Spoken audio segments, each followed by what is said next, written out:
આ છે પ્લીઝ,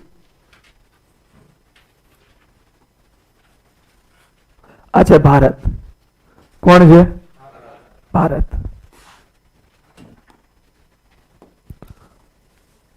નાપાક પાકિસ્તાન.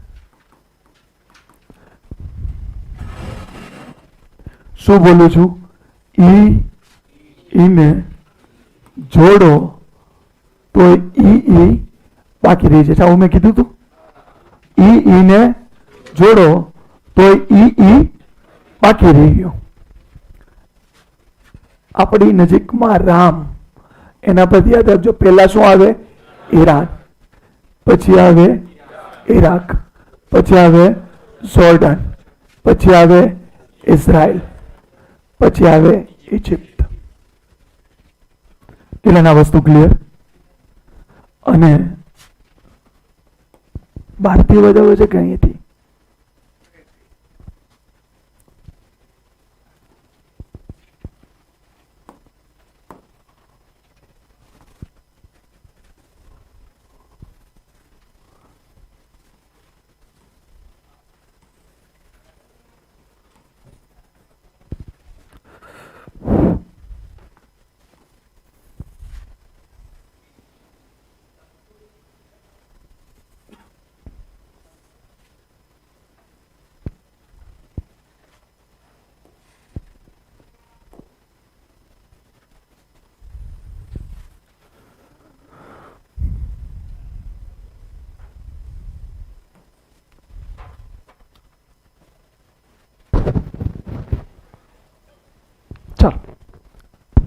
આ કેટલાને યાદ રહેશે? Pakistan, Iran, Iraq, Jordan, Israel અને ઇજિપ્ત. સાઉદી. શું? સાઉદી. યમન. કોણ? યમન. પછી ઓમાન. કોણ? પાછો યુએઈ. યુએઈ દેખાનું? યુએઈ દેખાવું જોઈએ. આ યુએ સંયુક્ત અરબ અમીરાત. અને આ પાછું ઓમાન. એટલે ઓમાન દેશ કેવો છે જોઈ લો. ઓમાન પૂરું થઈ જાય, પાછું સંયુક્ત અરબ અમીરાત આવે, પાછું શું આવે? ઓમાન. એટલે ઓમાન ને અલાસ્કા જેવું છે. યુએસએ ને અલાસ્કા. આટલું ક્લિયર છે? યુએસએ અને અલાસ્કા. એવી રીતના ઓમાન કેવું છે? ઓમાન, પાછું યુએઈ, પાછું શું આવશે? ઓમાન. એટલું પેલા ક્લિયર છે? પછી હું એમ કહું, કતારમાં બેન ઉભા છે. કોણ ઉભા છે? કે હું કૂવામાં પડી જાય. ગામડે આવી ધમકી હોય ને, હું કૂવામાં પડી જાય. અને હવે મારા બેટા આડા ફાયડા પડી જા, અને પાછો હાચીને પડી જાય, પાછા ધક્કાધુક્કી થાય. એટલે જીવવા આવ્યા છીએ, મરવા આવ્યા નથી. એટલે ધમકીઓ બીજી આપો, તને પાડી દઈશ મારી મારી. આપણે હાડું ઓછું. કતારમાં બેન ઉભા છે લાઈનમાં, કૂવામાં પડી જાય. કુવેત. શું? બહેરીન. શું? અને કતાર. આટલા દેશમાંથી કઈક સવાલ તમને પૂછાઈ શકે. આટલામાંથી કોઈક સવાલ તમને પૂછાઈ શકે.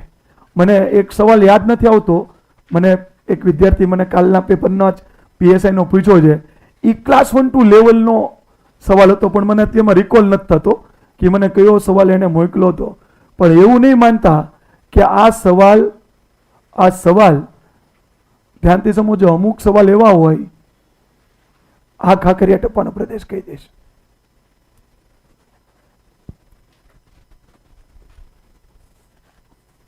આ કયો જિલ્લો છે? અમદાવાદ. અમદાવાદ ઉપર 2 ભાગ હતા. કયા હતા? મહેસાણા અને ગાંધીનગર. આ ગાંધીનગરમાં કલોલ આવ્યું. શું આવ્યું છે? અને મહેસાણામાં કડી આવ્યું છે. શું આવ્યું છે?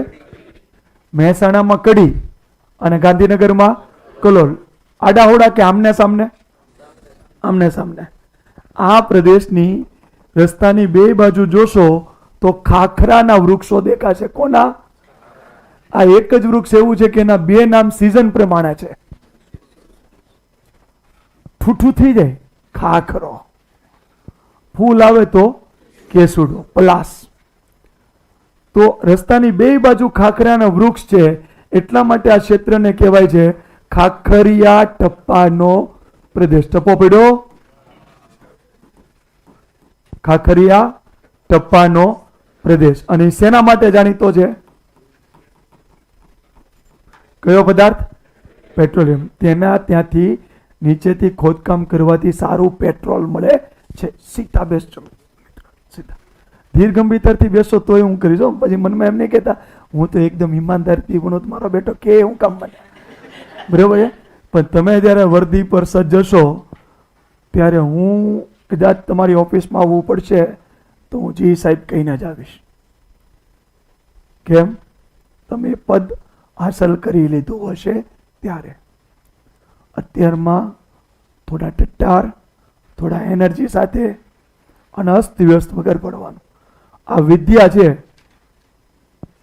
એ પૈસા લીધા પછી અમે કદાચ ખોટું કરીએ ને તો પાપી અમે આવીશું, પણ વિદ્યા નહીં. એટલે આ જે પ્લેસ છે એ વિદ્યાનું છે, બરોબર. તમને એમ લાગે પૈસાનું ના અંતે એ બધું એ અમે જેને અડી હકાય, જે અડી હકાતું નથી, જે તમને જે મળી રહ્યું છે એ વિદ્યા છે. સન્માન એનું કરવાનું, બીજા કોઈનું નહીં. એટલું ક્લિયર છે? એટલે ધીર ગંભીરતાથી બેઠા છો તો ધ્યાનમાં આવશો. ખાખરિયા ટપ્પાનો પ્રદેશ ગાંધીનગર અને મહેસાણા, કડીથી કલોલ. ખાખરાના વૃક્ષો, નીલગિરી પર્વત નીલગિરીના વૃક્ષોના લીધે નામ નથી, પણ ખાખરિયા ટપ્પાના પ્રદેશ ખાખરાના વૃક્ષોના લીધે નામ છે. એટલે ક્યાં પાટિયું બેહાડું ને ક્યાં ન બેહાડવું એ માપે રહ્યો છો. પછી આઈની જેમ પાછા નીલગિરી પર્વત, અચ્છા નીલગિરીના વૃક્ષો ત્યાં હશે સારા. ચાલો ડન. અહીંયા સુધી પેટ્રોલિયમ પદાર્થ ક્યાં ક્યાં મળે? કડી અને કલોલ અને ખંભાત ને અખાતની આજુબાજુ હું બધું ભણાવીશ તમને. હવે અહીંયા જુઓ, સાંભળજો. ઈરાન, ઈરાક, આ બધી જ વસ્તુ તમને દેખાણી. આ કોણ છે? હા, ઓમાન. આ શું છે? ઓમાન. આ જે દરિયો છે ને, આ દરિયો એને ઈરાનનો અખાત કહેવાય છે. શું કહેવાય છે? ઈરાનનો અખાત. અને આ જે દરિયો છે એને કહેવાય છે ઓમાનનો અખાત. એટલે ધ્યાનથી તમે સમજજો, આને કહેવાય છે ઈરાનનો અખાત અને આને કહેવાય છે ઓમાનનો અખાત. પાકિસ્તાન ગદ્દાર છે. કોણ છે? પાકિસ્તાન ગદ્દાર છે. એટલે ત્યાં ચીને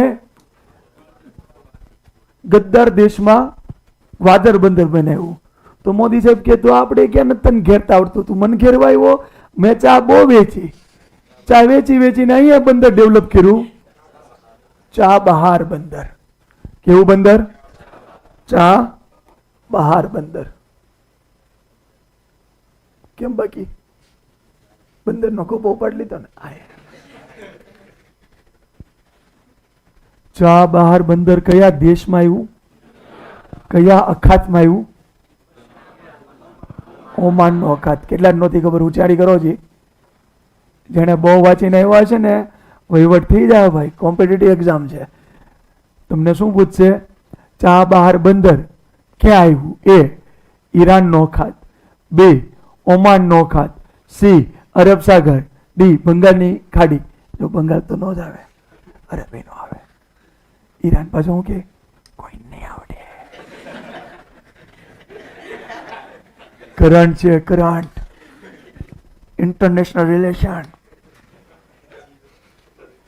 એક માહિતી નહીં આવડતી હોય નથી ખાલી મૂકીને આવશે 0. આવડતી હશે ને ભૂલ કરીને આવશો 0.33 મહિના લેતું જાય. કેટલાના યાદ રહેશે? ચા બહાર બંદર કોને ડેવલપ કર્યું? ભારતે. કયા દેશમાં? ઈરાન. કોને કાઉન્ટર કરવા? ગ્વાદર. બંદર બંદરને જ હળી કરે, ખજૂર ખજૂરને જ હળી કરે, બરોબર છે. દેશ દેશને હળી કરે. ચા બહાર બંદર કોને કાઉન્ટર કરવા? ગ્વાદર. ગ્વાદર ક્યાં? પાકિસ્તાન. કોણે ડેવલપ કર્યું? ચીન. અહીંયા સુધી ડન બધાને?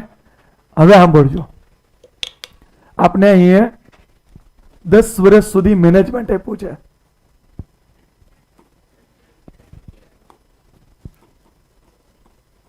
આપણે તેમાં મેનેજમેન્ટ કરીએ ને ત્યારે જ ત્યાં ખોબા ઉપડી રહ્યા છે અત્યારે. એટલે આપણું ત્યાં તકલીફ શું છે? આપણું ડેવલપ કરેલું ચાબહાર બંદર અને ત્યાં આપણું મેનેજમેન્ટ. હવે સાંભળજો,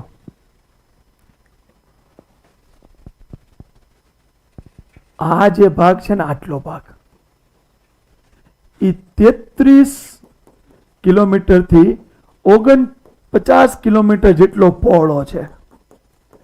એને કહેવાય છે હોર્મુઝ સ્ટ્રેટ. શું કહેવાય છે? હોર્મુઝ સ્ટ્રેટ. કેટલાના યાદ રહેશે? હોર્મુઝ સ્ટ્રેટ. સામુદ્રધુનીની વ્યાખ્યા શું? બે જમીનની વચ્ચેથી પસાર થતું સાંકડું વહેણ જે બે દરિયા કે મહાસાગરને જોડે. તો જો આ કયો દેશ છે? ઈરાન.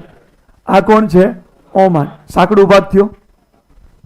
આ પાણી આ બાજુ ઈરાનનો દરિયો, આ બાજુ ઓમાનનો દરિયો. એને જોડ્યું કે ન જોડ્યું? તો આ શું બની? સામુદ્ર ધુની.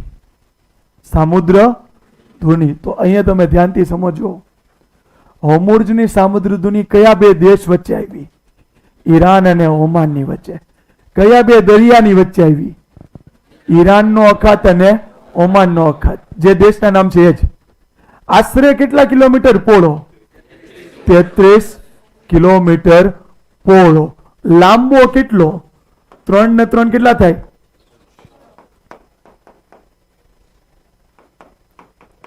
33 કિલોમીટર પહોળો, 167 કિલોમીટર લાંબો. આ યાદ રહેશે કે નહીં યાદ રહે? એટલું પેલા ક્લિયર છે. અને ઈરાને શું કર્યું? એને માઇન્સ જે હતી, માઇન્સ શું? માઇન્સ એટલે કે દરિયામાં માઇન્સ નાખી દીધી. એટલે ઉપરથી સ્ટીમર જાય તો નીચેથી માઇન્સ એટલે સ્ટીમર બ્લાસ્ટ થઈ જાય. એટલે એને મારા બેટા નવરા નિશાળીયાએ અહીંયા માઇન્સ નાખી.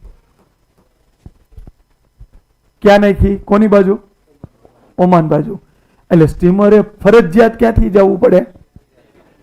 લાવે ટેક્સ લાવે 50 ઓ બહો લાવે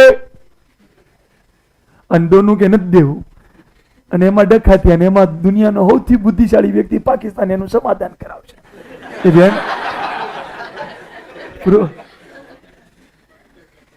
બે દારૂડિયા હોય એનું સમાધાન કરવા જાય, બુદ્ધિશાળી કહેવાય કે બેવકૂફ કહેવાય?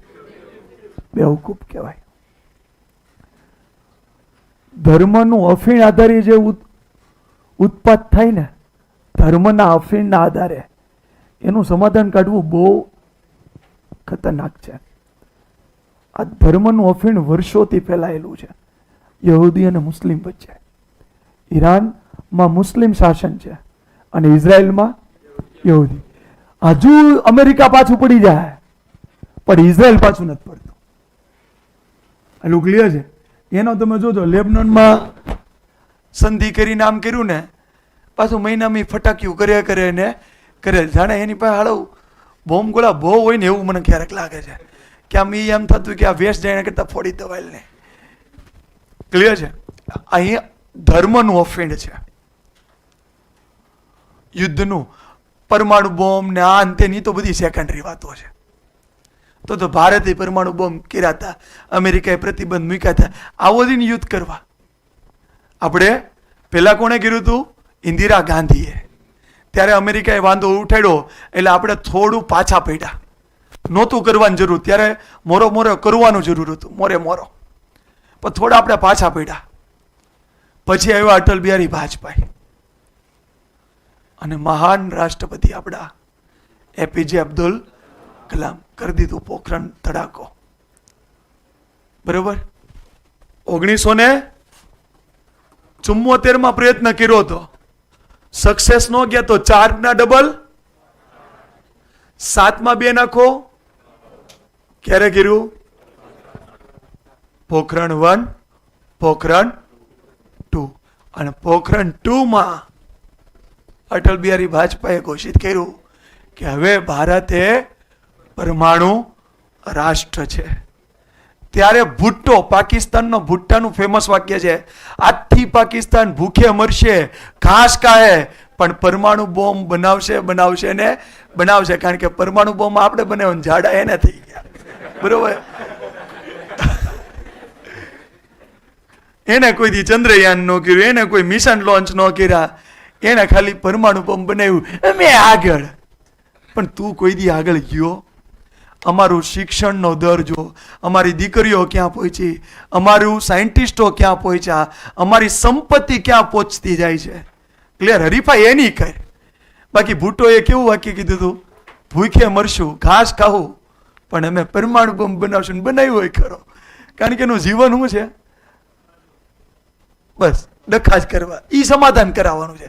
અને અમેરિકાની પનોતી કેટલી કે એને ઈ દેશને સિલેક્ટ કર્યું કે જ્યાંથી ઓસામા બિન લાદીન મળ્યો હતો. સમજ પડે છે? અને મને કહો, ઓસામા બિન લાદીન જે દેશમાં હોય એ દેશની ગવર્મેન્ટને ખબર ન હોય? આ કઈ આપણી જેવો માણસ હતો કે આપણે કોઈ બોલાવવાનો અને આપણે વર્ષોથી કદાચ ઘરમાં આવીને ડેડ બોડી પડી હોય તો કોઈ ન જોવા આવે. ગંધ મારે ત્યારે ખબર પડે કે આમાં કંઈક જોવો તો ભાઈ. આપણી જનરલી વાત છે કે સામાન્ય વ્યક્તિને કોઈ, પણ આટલો મોટો આતંકવાદી હોય એને કોઈક મળવા આવતું હોય, આ છે તે છે, સરકારની ઇન્ટેલિજન્સમાં એ તો ખબર હોય ને કે આ લાદીન છે ભાઈ અહીંયા. પાકિસ્તાનને નહીં ખબર હોય? અને અમેરિકાએ ત્યાં જઈને માર્યું તો અમેરિકાને એટલી નહીં ખબર પડે કે 9/11નો જે હુમલો કર્યો હતો એ આતંકવાદી જે દેશમાંથી મળ્યા એને તું મધ્યસ્થીકાર તરીકે તું સિલેક્ટ કરજો. એટલે તને કેટલા હેરાન કર્યા છે ઈરાનવાળા એ તું સમજી લે. આટલું ક્લિયર છે? Let it be. ચાલો આપણે અહીંયા બહુ ભાવનામાં વહેવું નથી, પણ અહીંયા હું તમને કહું એટલું યાદ રાખજો. પૂછશો એક સવાલ, મળશે 2 સવાલ. ગ્વાદર બંદર, ચાબહાર બંદર 33 કિલોમીટર પહોળો, 167 કિલોમીટર લાંબો. અને આ સવાલને ક્રોસ કરી તમને આ સવાલ ઉપર જતા રહેશે. કારણ કે આ જ્યારે એને ખબર પડે ને કે બાપુ બધા હું વાંચીને આવ્યા, ત્યારે એ ટ્વિસ્ટ કરે. એ ટ્વિસ્ટ શું કરે જોઈ લો અહીંયા, સાંભળજો. આ આફ્રિકા ખંડ છે. કેટલાને યાદ આવે છે? ઉપર ભૂરા, ઉપર શ્વેત, નીચે અશ્વેત. તો ઉપર યુરોપ, નીચે આફ્રિકા. કેટલાને યાદ આવે છે? તો જો આ આફ્રિકા ખંડ હોય, આ આફ્રિકા ખંડ, તો અહીંયા કોણ હોય? યુરોપ. એટલું ખબર પડે? અને આ જે છે ને એ સુએઝ કેનાલ છે. કઈ કેનાલ? સાંભળજો. આ એશિયા, આ યુરોપ ને આ આફ્રિકા. આ જે દરિયો છે ને, આ દરિયો ઈ એડનનો અખાત છે. શું છે? એડનનો અખાત. આ છે રાતો સમુદ્ર. કેટલાય આ શબ્દ સાંભળ્યો છે? રાતો સમુદ્ર. આ શું છે? Sewage canal. સુએઝ કેનાલમાંથી તમે યાદ રાખજો, આ સમુદ્રનું નામ છે ભૂમધ્ય સમુદ્ર. કેવું સમુદ્ર? જેને ન ખબર પડે એને હું ખાલી એટલું કહું, જમીનનો મધ્ય ભાગ, એની ઉપર શ્વેત અને નીચે અશ્વેત. ઉપર યુરોપ, નીચે આફ્રિકા. મને ખાલી એટલું યાદ રાખીને તો બતાવો, યુરોપ અને આફ્રિકા ખંડને અલગ પાડતા સમુદ્રનું નામ શું? ભૂમધ્ય સમુદ્ર. આપણે શું યાદ રાખ્યું?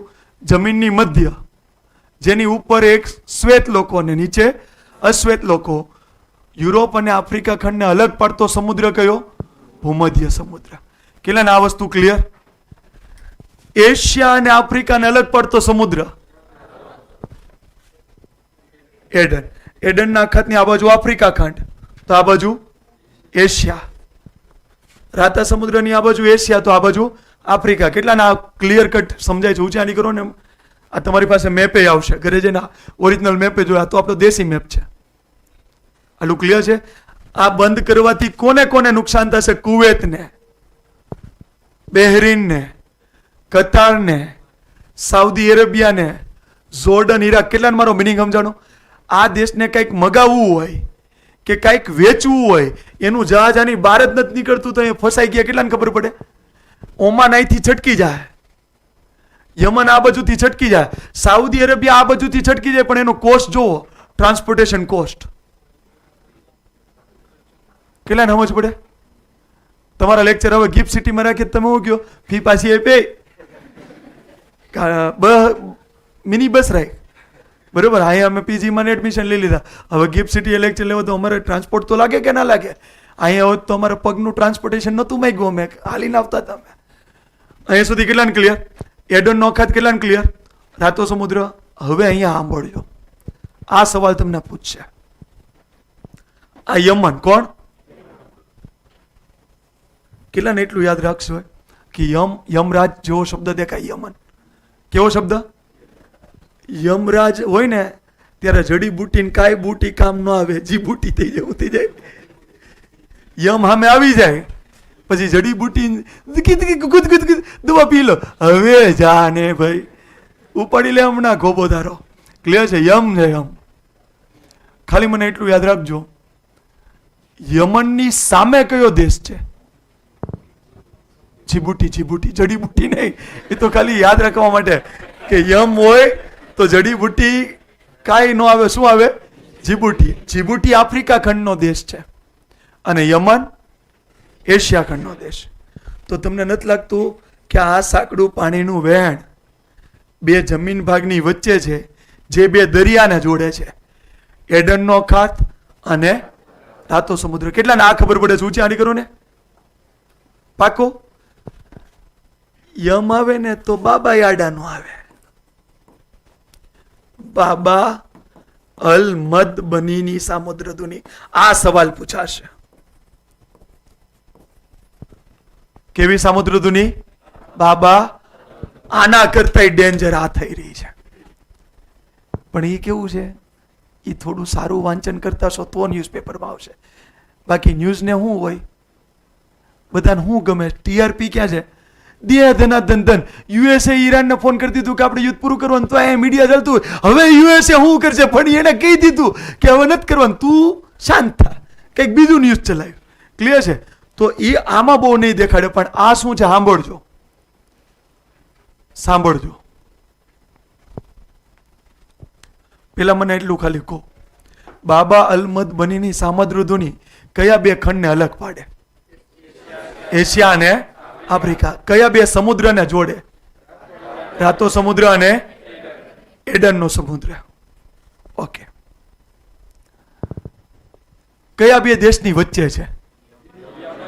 યમન અને જીબુટી.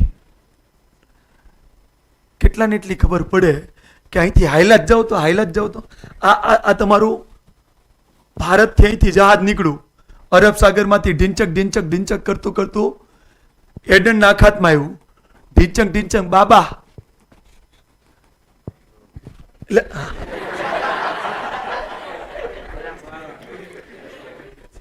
ઢીંચક રાતો સમુદ્ર. ઢીંચક ભૂમધ્ય નહીં. સુવેજ તો યાર બોલો યાર, આટલું ડાયાગ્રામ સુંદર દોર્યો છે ડાયાગ્રામ. સુવેજનો કેનાલ. સુવેજના કેનાલમાંથી ક્યાં આવ્યા તમે? ભૂમધ્ય સમુદ્રમાં આવી ગયા. હવે મને ખાલી એટલું કહો જોઈએ કે આ યુરોપ અને એશિયા છે અને આફ્રિકા ખંડ છે. ભારતના કોઈ પણ વ્યક્તિને ધારો કે ઇંગ્લેન્ડમાંથી ભૂરા એમ કીધું મારે પાર્લે બિસ્કિટ ખાવું છે, એટલે આપણા ઉદ્યોગપતિ કીધું બાપુ મોકલું, તો કેટલાને ખબર પડે કે આ રૂટ કેટલો લાંબો થાય? તે તો બિસ્કિટ હવાઈ જાય, ભૂરો કે કડક બિસ્કિટ મોકલે. પણ આ રૂટ સહેલું પડે કે ન પડે? ડાયરેક્ટ કેમાં આવ્યા? ભૂમધ્ય સમુદ્ર. ઉપર યુરોપ, નીચે આફ્રિકા. કા શ્વેત લોકોને બિસ્કિટ ન જતે તો અશ્વેત, એને ન જોતા હોય તો આગળ હોય, ડોનુને તો જોતું જ હશે. યુએસએ ઓલું તમારે આટલું ફરીને તમારે યુએસએ જવું પડે.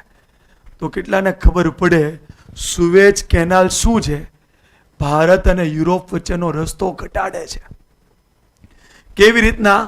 અરબ સાગરમાંથી એડનના અખાતમાંથી બાબ અલ મદ બની, રાતો સમુદ્ર, રાતા સમુદ્રમાંથી સુવેજ કેનાલ, એમાંથી ભૂમધ્ય સમુદ્ર. નહીતર તમારે આખું આફ્રિકા ખંડ ફરી અને તમારે આમ આવવું પડતે. Clear or not? કેટલાએ થોડું ઘણું કોમ્પ્યુટર આવડે છે? કેટલા વ્યક્તિ ઉચાણી કરો તો? થોડું ઘણું કોમ્પ્યુટર આવડતું, એમાં શરમ સંકોચ નહીં, મને તો હાવ નથી આવડતું. ઉચાણી કરો તો. ઇન્ટરનેટ એટલે શું? મને આ બે નેટવર્ક.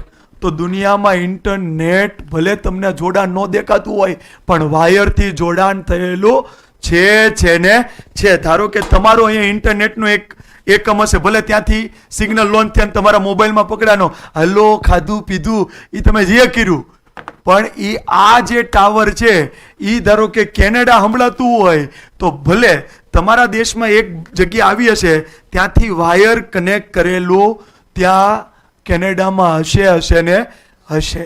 કારણ કે ઇન્ટરનેટ એટલે ઝાડું, અને એ વાયરથી જોડાયેલું હોય ને હોય. દુનિયામાં ઇન્ટરનેટના કેબલ દરિયામાં નાખેલા છે, અને આ દરિયામાં નાખેલા છે. ક્યાં નાખેલા છે? આ દરિયામાં. કેમ? અહીંથી ક્યાંયથી કનેક્શન છે, પછી આગળ અહીંયા.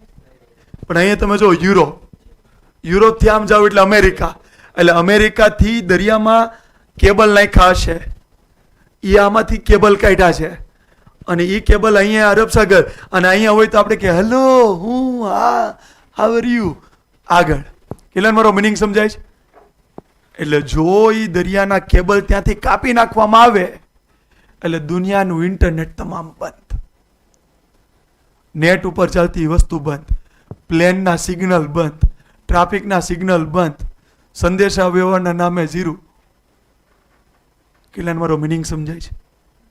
એ દરિયામાં નીચે જાડા કેબલો છે. અને બીજી વસ્તુ કે અહીંથી પેટ્રોલની આવત જવન થાય એમ અહીંથી પણ થાય છે. હવે ધારો કે સાઉદી અરેબિયાને ભીં પડી તો એ તો અહીંથી મોકલશે. તો એટલું યાદ રાખજો, આ ઈરાન કઈ ઈમાનદાર નથી, એ નાલાયક તો છે જ. ભલે અત્યારમાં અમેરિકાના વખાણ કરાય એવા નથી, પણ એણે શું કર્યું? એને પ્રોક્સી ટેરરિસ્ટના ઓર્ગેનાઇઝેશન બનાવ્યા છે. જેમ આપણી સામે પાકિસ્તાન 1965માં આવ્યું, ટીબી નાખ્યું. 1971માં આવ્યું, ટીબી નાખ્યું.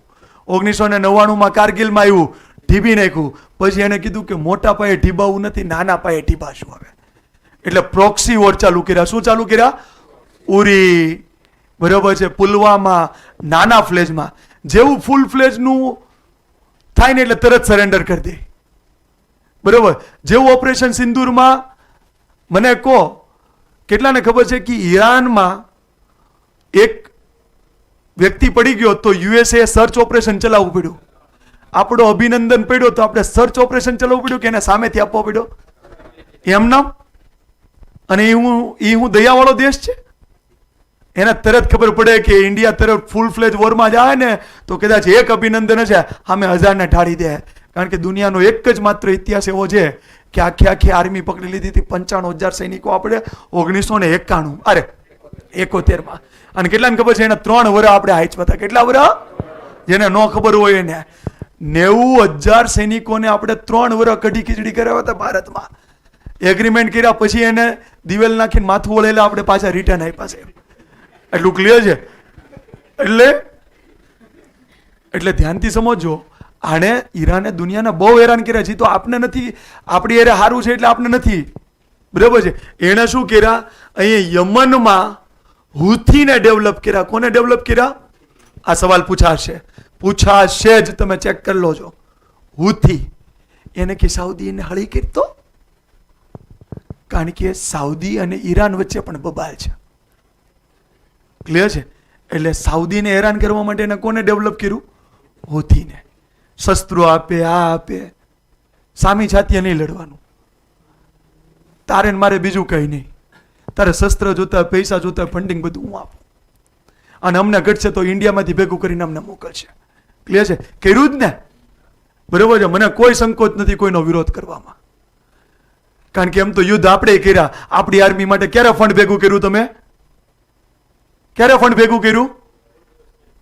One nation one ration Bharat કરે, Bharat one nation one pension કરે. તેમ આમ નાગરિક તરીકે આપણો રોલ હોય ને. પણ દુનિયાનો બીજો દેશ છે, એની ખુવારી થાય તો એની પીડા આપણે એટલા બધા લેવલે શું કામ હોય? અને ધાર્મિક વાત નહીં હો, કારણ કે મક્કા મદીનાનું પવિત્ર સ્થળ તો સાઉદી અરેબિયામાં છે સાહેબ, કાબા.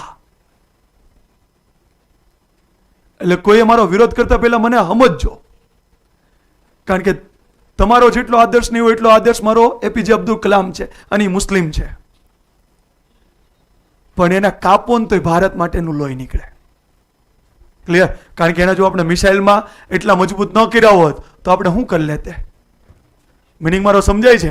એટલે ખાસ યાદ રાખજો. એટલે અહીંયા શું થયું, અહીંયા હુથીને ડેવલપ કર્યા, અને અહીંયા કોને ડેવલપ કર્યા? ઇઝરાયલ માટે હમાસને ડેવલપ કર્યા. હમાસ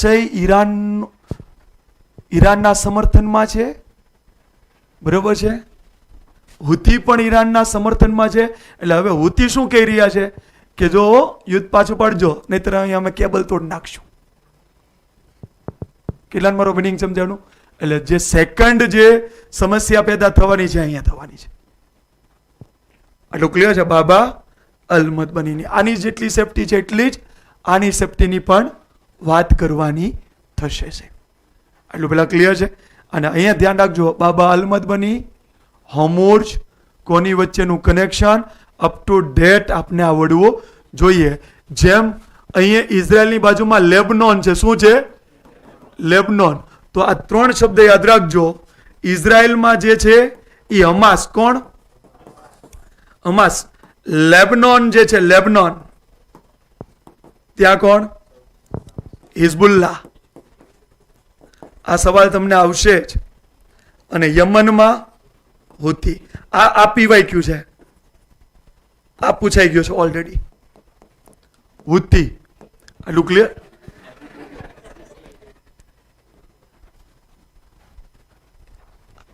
અચ્છા, ચલો અહીંયા સુધી કેટલાને ક્લિયર? તો બાબા અલમદ બનીની સામુદ્રધુની, બાબા અલમદ બનીની સામુદ્રધુની આજુબાજુનો વિસ્તાર આટલું અપ ટુ ડેટ કરીને રાખજો.